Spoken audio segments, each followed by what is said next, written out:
الحمد لله نحمده ونستعينه ونستغفره ونؤمن به ونتوكل عليه ونعوذ بالله من شرور أنفسنا ومن سيئات أعمالنا من يهده الله فلا مضل له ومن يضلله فلا هادي له ونشهد أن لا إله إلا الله ونشهد أن محمدًا عبده ورسوله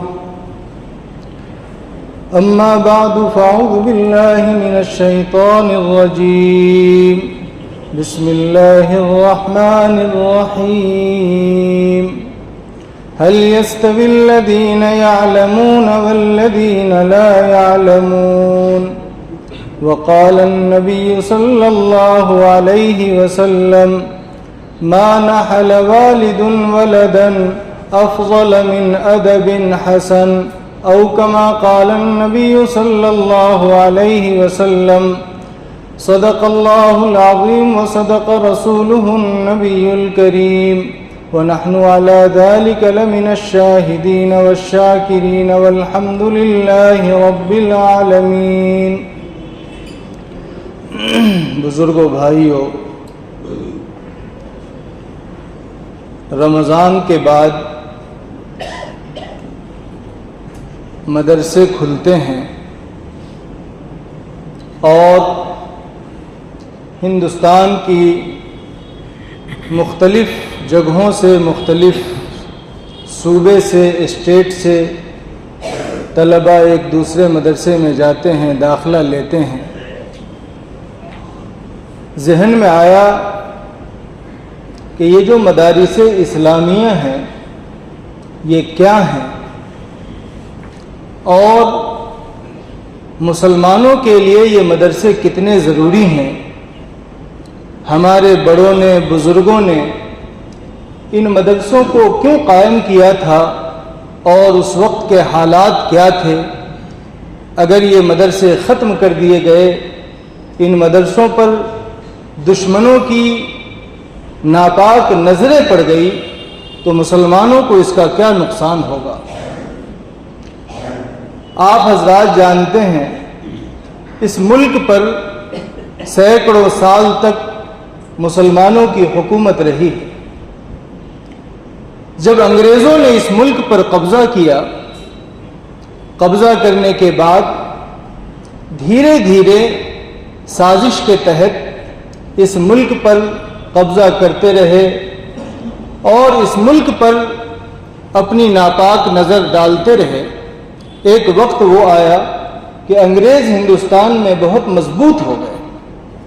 یہ وقت تھا 1757 کا. 1757 سے علماء کرام، ہمارے بزرگ اس انگریز سے مقابلہ کرتے رہے. سب سے پہلے انگریزوں سے جہاد کا فتویٰ حضرت شاہ عبدالعزیز محدث دہلوی رحمۃ اللہ علیہ نے دیا تھا. ان کا فتویٰ دینے کے بعد پورے ہندوستان کے علماء اور علماء کے پیچھے پیچھے مسلمان عوام اپنی جان کا نذرانہ پیش کر دیا، اپنے بچوں کو یتیم کر دیا، اپنی بیویوں کو بیوہ کر دیا. اس ملک کو بچانے کے لیے، اس ملک کی حفاظت کے لیے، اپنے ایمان کی حفاظت کے لیے. یہ لڑائی تقریباً 150 سال چلی ہے. آزادی کی لڑائی ایک دو دن میں، ایک دو سال میں یہ ہمارا ملک آزاد نہیں ہوا ہے. 150 سال تک اس ملک کی آزادی کی لڑائی چلی ہے.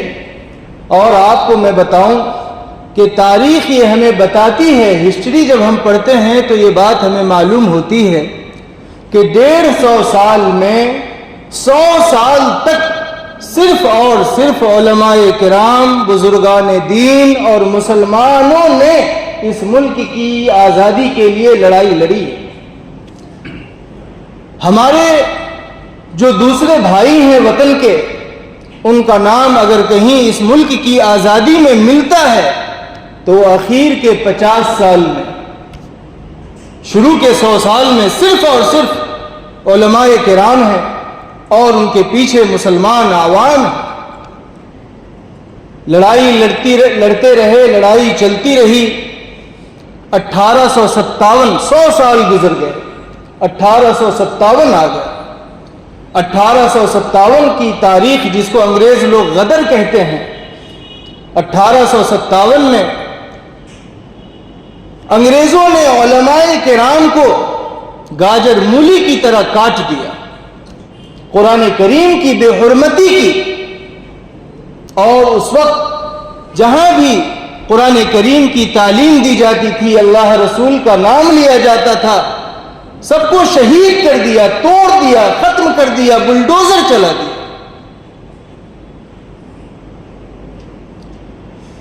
علماء کرام کو ایسی خطرناک سزائیں دی گئی ہیں کہ ان سزاؤں کا نام سن کر کے, اس کا تذکرہ سن کر کے ہمارے رونگٹے کھڑے ہو جاتے ہیں. ہر طرح کا ظلم کیا گیا, ہر طرح کی شدت اور تکلیف دی گئی, لیکن انگریزوں نے سمجھ لیا کہ ان کے دل میں جو اللہ کی محبت بیٹھی ہوئی ہے, نبی کی محبت کا چراغ روشن ہے, یہ ایسے مسلمان ہیں, اتنے مضبوط ایمان والے ہیں کہ اپنی جان کا نذرانہ تو پیش کر دیں گے, لیکن یہ اپنے ایمان سے پھرنے والے نہیں. ان کو معلوم تھا کہ جتنے علماء کو انہوں نے شہید کیا, جتنے مسلمان عوام کو اس نے قتل کیا, تاریخ ہمیں بتاتی ہے کہ الحمدللہ ایک بھی عالم ایسا نہیں تھا جو انگریز کے ڈر سے اپنے ایمان سے پھر گیا. ایک بھی مسلمان ایسا نہیں تھا جو انگریز کی تکلیف اور انگریز کی سزا کے ڈر سے اپنے ایمان سے تعلق ختم کر لیا. بلکہ آپ نے سنا ہوگا مولانا حسین احمد مدنی رحمۃ اللہ علیہ کا نام. ابھی ہمارے بزرگ, ہمارے استاذ محترم حضرت مولانا سید ارشد مدنی دامت برکاتہم میرے استاذ ہیں, ان کے والد گرامی مولانا حسین احمد مدنی رحمۃ اللہ علیہ, ان پر وارنٹ جاری ہوا, جج کے سامنے ان کو پیش کیا گیا. جج نے پوچھا کہ حسین احمد مدنی, ہمیں معلوم ہوا ہے کہ تم نے انگریزوں کے خلاف جہاد کا فتویٰ دیا. یاد کرو مسلمانوں, ان اللہ والوں کے دل میں ایمان کتنا مضبوط تھا. سامنے انگریز جج بیٹھا ہوا ہے, عدالت ہے, چاروں طرف سے موت گھیرے ہوئی ہے, لیکن مولانا حسین احمد مدنی رحمۃ اللہ علیہ نے فرمایا کہ دیا تھا کا کیا مطلب ہے, دیتا ہوں, اور جب تک زندگی جسم میں سانس رہے گی انگریز کے خلاف جہاد کا فتویٰ دیتا رہوں.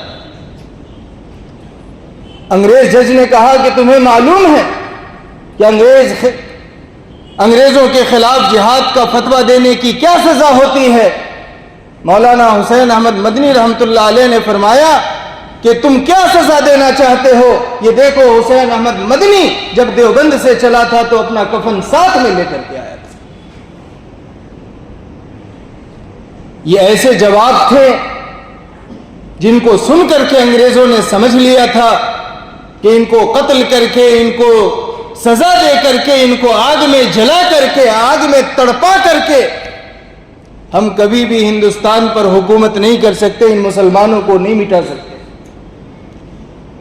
اب انہوں نے دوسرا طریقہ اختیار کیا. دوسرا طریقہ اختیار یہ کیا کہ ان کو علم سے, ایمان سے محروم کر دیا جائے. ان کے دل میں جو ایمان مضبوط ہے اس ایمان کو کمزور کیا جائے.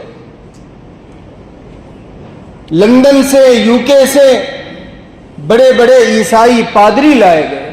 دلی کی جامع مسجد کا زینہ, اگر اللہ اس کو زبان دیتا تو آج وہ پوری ہسٹری اور تاریخ ہمیں بتاتا.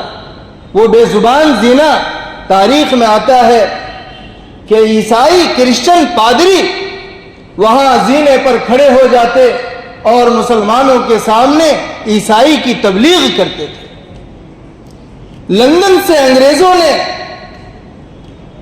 ایک اپنے آدمی کو بھیجا، اس کا نام تھا لارڈ میکالے۔ وہ ہندوستان میں آیا، ہندوستان میں اس نے ایک کالج قائم کیا کلکتہ میں، فورٹ ولیم کالج۔ آج بھی اگر آپ گوگل پر سرچ کرو گے تو وہ کالج کا فوٹو اور جگہ بتائے گا گوگل۔ فورٹ ولیم کالج اس انگریز لارڈ میکالے نے قائم کیا، اور قائم کر کے اس نے اپنا، اس کا جو افسر تھا بڑا تھا، اس کو لارڈ میکالے نے کہا تھا کہ ہم نے ایک کالج قائم کیا ہے، اور اس کالج کا مقصد یہ ہے کہ اب ہندوستان والے اپنی ذات کے اعتبار سے، وطن کے اعتبار سے تو ہندوستانی ہوں گے، انڈین ہوں گے، لیکن اپنے ذہن و دماغ کے اعتبار سے انگریز ہو جائے۔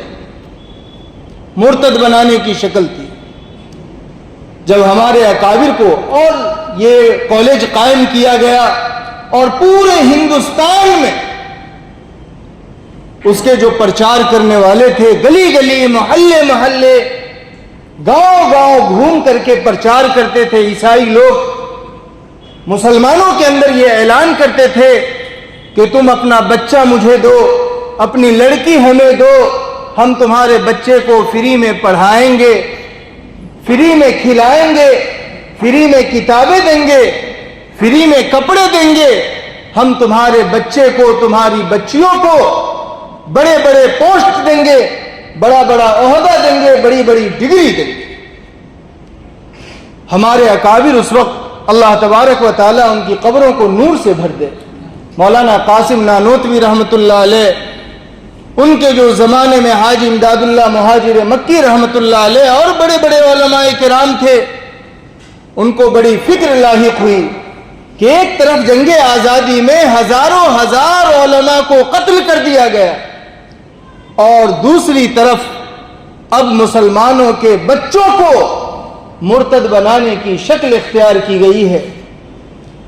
ہمارے بزرگوں کو بڑی فکر لاحق ہوئی، اور انہوں نے ہندوستان میں سب سے پہلا مدرسہ دارالعلوم دیوبند قائم کیا۔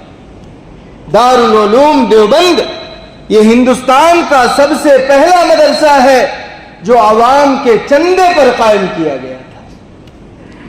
آج ہمیں چندہ دینے میں بڑا بھاری پڑتا ہے۔ اس زمانے کے حالات کو اگر ہم سوچیں، کیسے حالات رہے ہوں گے۔ مولانا قاسم رحمۃ اللہ علیہ نے لوگوں کو کہا، مسلمانوں کو کہا کہ مسلمانوں، تم ان انگریز کے دھوکے میں نہ آؤ کہ وہ تمہارے بچے کو فری میں پڑھائیں گے، فری میں کپڑا دیں گے، فری میں ڈگری دیں گے، فری میں کپڑے دیں گے، یہ تمہارے ایمان کو ختم کر دیں گے، تمہیں مرتد بنا دیں گے، اللہ اور رسول سے تمہیں کاٹ دیں گے۔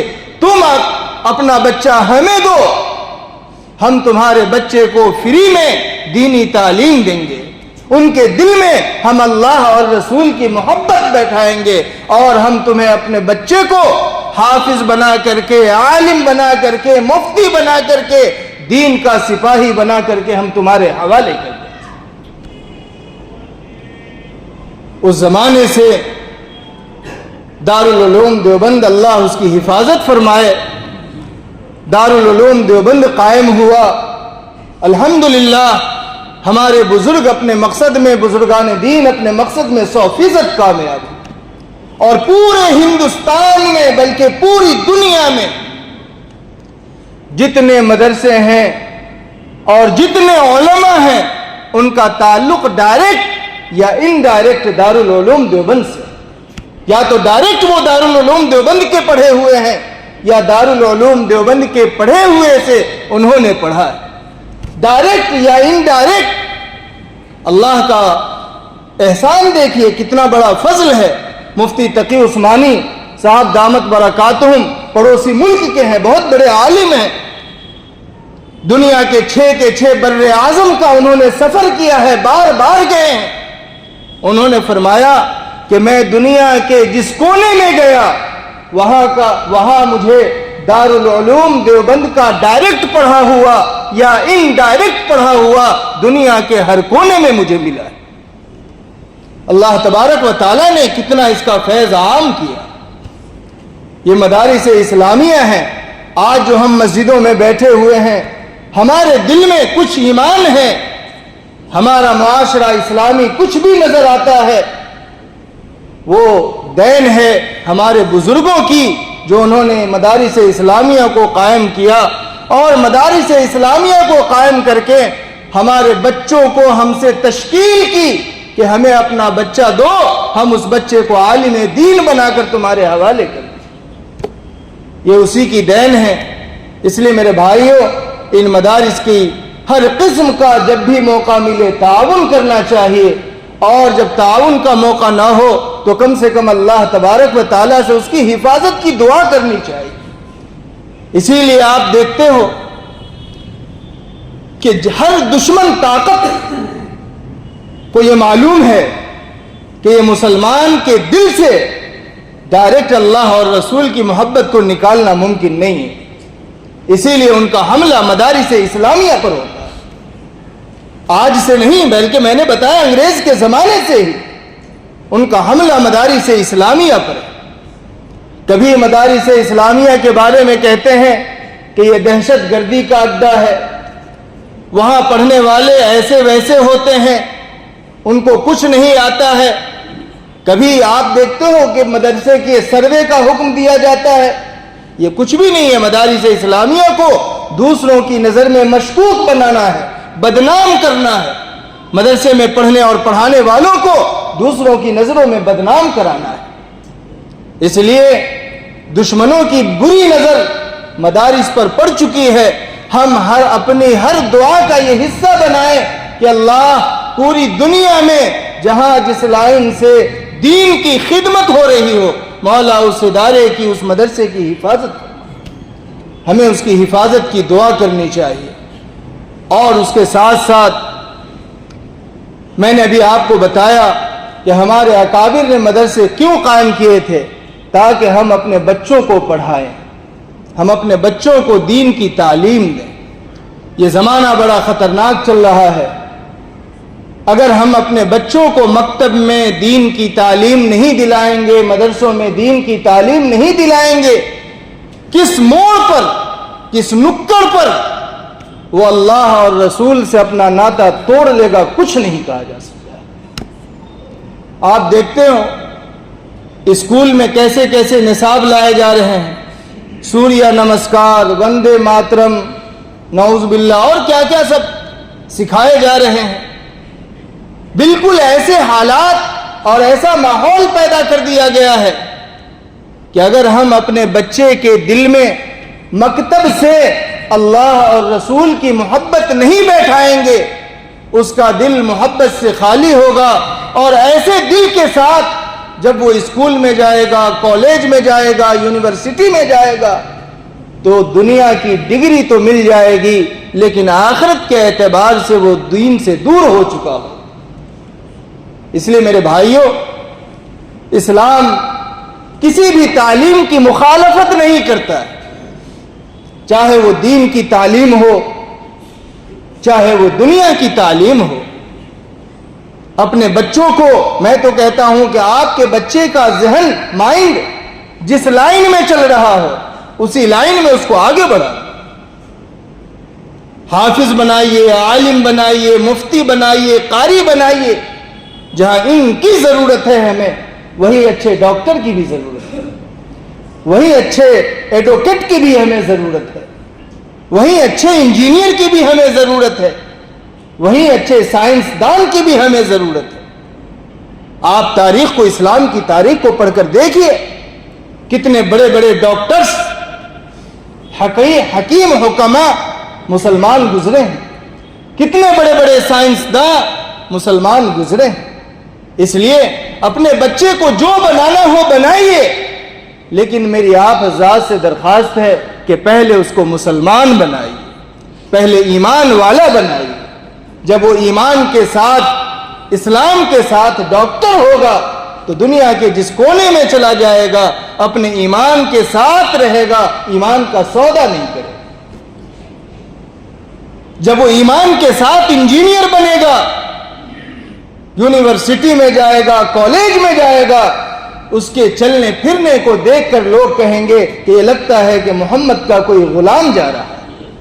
اس کا چلنا دین کی دعوت ہوگی، اس کا اٹھنا بیٹھنا، لوگوں سے ملنا جلنا، یہ دین کی تبلیغ ہو۔ اگر ہم نے اپنے بچوں کو مکتب میں دین کی تعلیم دلائی ہوگی، مدرسوں میں دین کی تعلیم دلائی ہوگی۔ اللہ کے نبی صلی اللہ علیہ وسلم نے دعا مانگی، اللہم انی اسألک علما نافعا، اے اللہ ہم آپ سے نفع دینے والا علم مانگتے ہیں۔ نفع دینے والا علم کس کو کہتے ہیں؟ چاہے وہ دین کے اعتبار سے نفع دینے والا ہو، چاہے دنیا کے اعتبار سے نفع دینے والا ہو۔ ڈاکٹر کا کام ہے ہمارے جسم کو ٹھیک رکھنا، یہ نفع دینے والا کام ہے۔ ایڈوکیٹ کا کام ہے حق والوں کو حق دلانا، ظالم کو روکنا، مظلوم کی مدد کرنا، یہ ایک نفع والا کام ہے۔ انجینئر کا کام ہے کہ ایسی چیزیں بنائے، ایسا مکان بنائے، ایسی چیزیں بنائے جس سے لوگوں کو فائدہ ہو، لوگوں کو آرام ہو، یہ نفع والی چیز ہے۔ اس لیے اسلام، یہ بہت بڑی غلط فہمی ہے کہ اسلام فلاں علم سے روکتا ہے، فلاں علم سے۔ اسلام کسی بھی علم سے نہیں روکتا ہے، ہر وہ علم جو انسان کے لیے نفع بخش ہو، اسلام اس کو حاصل کرنے کی تعلیم دیتا ہے۔ لیکن اسلام کس چیز سے روکتا ہے؟ کہ اپنے ایمان کا سودا نہ کرو، اپنے ایمان سے اپنے دل کو خالی نہ کرو، ایمان کے ساتھ جو علم چاہو حاصل کرو۔ اس لیے مدارس اسلامیہ الحمدللہ ہر قدم پر جدھر بھی نظر اٹھاؤ گجرات میں مدرسے مل جاتے ہیں، لیکن بڑے افسوس کے ساتھ کہنا پڑتا ہے کہ گجرات کے بچوں کے پرسنٹیج 0 ہے۔ مدرسوں میں گجرات کے بچے اب نظر نہیں آتے ہیں، اور آتے بھی ہیں تو بہت کم، صرف حفظ کلاس میں، عالم میں تو نظر ہی نہیں آتے۔ حافظ بنا دیا، 10ویں کروا دی اور باہر بھیج دیا۔ اس لیے میرے بھائیوں، اپنے بچوں کو حافظ بنائیے، عالم بنائیے، مفتی بنائیے۔ ہم نے یہ مدرسے قائم کیے، اپنے لیے قائم کیے ہیں، اس میں ہمارے بچے پڑھیں گے، کہیں اور دوسری مخلوق تو پڑھنے کے لیے نہیں آئے گی۔ اس لیے اپنے بچوں کو مدارس اسلامیہ میں داخل کروائیے، اور عالم بننے کے بعد، مفتی بننے کے بعد بھی آج کل بہت سارے مدرسوں میں اسکول کی تعلیم کے ساتھ عالم بنایا جا رہا ہے، مفتی بنایا جا رہا ہے۔ الحمدللہ آپ نے دیکھا ہوگا کہ بہت ساری تنظیم کام کر رہی ہے، علماء ایڈوکیٹ بن رہے ہیں۔ جب وہ کرتا پیجامہ شیروانی میں ایڈوکیٹ کی شکل میں نظر آتے ہیں، دل خوش ہو جاتا ہے۔ ایڈوکیٹ بن رہے ہیں، ڈاکٹر بن رہے ہیں۔ ہمارے یہاں کوسمبا میں جہاں میں پڑھاتا ہوں، وہاں ایک عالم ہے اور ڈاکٹر ہے، بڑی اچھی استعداد اور بڑا اچھا تجربہ ہے۔ جب ان کو دیکھتا ہوں، ملاقات ہوتی ہے، دل بڑا خوش ہو جاتا ہے۔ تو اس لیے عالم کے ساتھ ڈاکٹر بھی بن سکتے ہیں، ایڈوکیٹ بھی بن سکتے ہیں، دنیا کی بڑی سے بڑی ڈگری بھی حاصل کر سکتے ہیں۔ اس لیے اپنے بچوں کو پڑھائیے پڑھائیے پڑھائیے۔ اللہ کے نبی علیہ الصلوۃ والسلام کی تعلیم سے یہ پتہ چلتا ہے کہ اپنے پیٹ پر پتھر باندھنے کی نوبت آئے باندھ لو، لیکن اپنے بچے کو علم سے محروم نہ کرو۔ میں نے جو حدیث پڑھی ہے اس کا یہی مطلب ہے کہ ایک باپ اپنے بچے کو اچھی تعلیم سے بہتر دنیا میں کوئی چیز دے ہی نہیں سکتا۔ آپ کروڑوں کی ملکیت دے دو، نبی کا فرمان ہے کہ وہ تعلیم سے بہتر نہیں ہے۔ کروڑوں کا بنگلہ چھوڑ کے جاؤ اپنی اولاد کے لیے، اگر آپ نے اس کو اچھی تعلیم نہیں دی ہوگی، بیٹا کروڑوں کے بنگلے کو بیچ کر فقیر ہو جائے۔ میرے نبی نے فرمایا کہ ایک باپ اپنے بچے کو اچھی تعلیم سے بہتر دنیا میں کوئی چیز دے ہی نہیں سکتا۔ اس لیے اپنے بچوں کو اچھی تعلیم دو، دنیا میں بھی فائدہ ہوگا اور آخرت میں بھی ہمیں فائدہ ہوگا۔ ہم مر جائیں گے، دنیا چھوڑ کر چلے جائیں گے، لیکن یہ بچہ ہمارے لیے قرآن پڑھے گا۔ اور اگر ہم نے تعلیم نہیں دلوائی ہوگی دین کی، ایک دن کچھ مولانا لوگوں کو بلا کر قرآن خوانی کروا دے گا، پھر چھٹی رسم ہو جائے۔ اور جب ہم نے بچوں کو عالم بنایا ہوگا، حافظ بنایا ہوگا، مکتب اور مدرسے میں پڑھا ہوگا، جب بھی قرآن کھولے گا وہ نیت کرے کہ نہ کرے، اللہ تبارک و تعالی اس کی تلاوت کا لنک آپ کی قبر سے جوڑ دے گا، آٹومیٹک ثواب پہنچنے لگے گا۔ ایک واقعہ پڑھا کہ ایک بیٹا اپنی ماں کی قبر پر جاتا تھا اور قرآن پڑھتا تھا۔ ہمیشہ اپنے والدین اگر انتقال ہو چکا ہو، یہ بات واقعے سے ہٹ کے بتا رہا ہوں، جانا چاہیے، ماں باپ کا حق ہے کہ ان کی قبر پر اولاد حاضری دے۔ یہاں تک کہ حدیث میں آتا ہے کہ اگر کسی کے ماں باپ ناراض ہو کر کے باپ اولاد سے انتقال ہو گیا ہو، انتقال کے وقت ناراض ہوں، تو اگر اولاد ہر ہفتے والدین کی قبر پر حاضری دے تو اس حاضری کے بدلے میں اللہ تبارک و تعالی ماں باپ کو اولاد سے راضی کر دے گا۔ تو اس لیے ماں باپ کی قبر پر جانا چاہیے۔ شروع میں جب انتقال ہوتا ہے، مہینہ ڈیڑھ مہینہ تو جاتے ہیں، اس کے بعد بھول کر کے بھی نہیں جاتے، وہی شب برات میں ایک یاد آتی ہے، قبرستان میں چلے جاتے ہیں۔ ہر ہفتے ہر جمعہ کو جانا چاہیے، جمعہ کو وقت نہ ملے، جب بھی وقت ملے ہفتے میں والدین کی قبر پر جانا چاہیے۔ بہرحال یہ واقعہ آتا ہے کہ ایک بیٹا اپنی ماں کی قبر پر جا کر کے قرآن پڑھتا تھا، ہر ہفتے جاتا تھا اور قرآن پڑھتا تھا۔ ایک مرتبہ ماں خواب میں آئی اور ماں نے کہا کہ بیٹا تم جب میری قبر پر آیا کرو تو فوراً قرآن نہ پڑھا کرو۔ بیٹے نے پوچھا کیوں؟ پہلی رات یہ خواب آیا، بیٹے کو کوئی بات سمجھ میں نہیں آئی۔ پھر دوسری رات خواب آیا، بیٹے کو کوئی بات سمجھ میں نہیں آئی۔ پھر تیسری رات خواب آیا، ماں نے کہا کہ بیٹا جب تم میری قبر پر آیا کرو تو آتے ہی قرآن پڑھنا شروع نہ کر دیا کرو۔ بیٹے نے پوچھ لیا کہ اماں کیوں؟ والدہ نے خواب میں جواب دیا کہ جب تم میری قبر پر آتے ہو اور آتے ہی قرآن کی تلاوت شروع کر دیتے ہو تو تمہارے منہ سے لے کر کے میری قبر تک اتنا نور برستا ہے کہ اس نور کی وجہ سے میں تمہیں دیکھ نہیں سکتی ہوں۔ اس لیے آ کر کے تھوڑی دیر خاموش کھڑے رہا کرو، میں تمہیں دیکھ لوں، دیکھنے کے بعد پھر تم قرآن کی تلاوت کیا کرو۔ اس سے پتا چلا کہ ایک بیٹا جب ماں کے لیے قرآن کی تلاوت کرتا ہے اللہ تعالیٰ نور کی بارش برساتا ہے۔ اور یہ بھی پتا چلا کہ ماں کی محبت زندگی میں تو ہوتی ہی ہے، مرنے کے بعد بھی ماں اپنے فائدے سے زیادہ اپنے بیٹے کی محبت دیدار میں کر رہی ہے کہ نور اللہ کا بعد میں آئے، میں اپنے بیٹے کا دیدار پہلے کروں۔ اس لیے میرے بھائیوں اپنے بچوں کو دین کی تعلیم دیجیے۔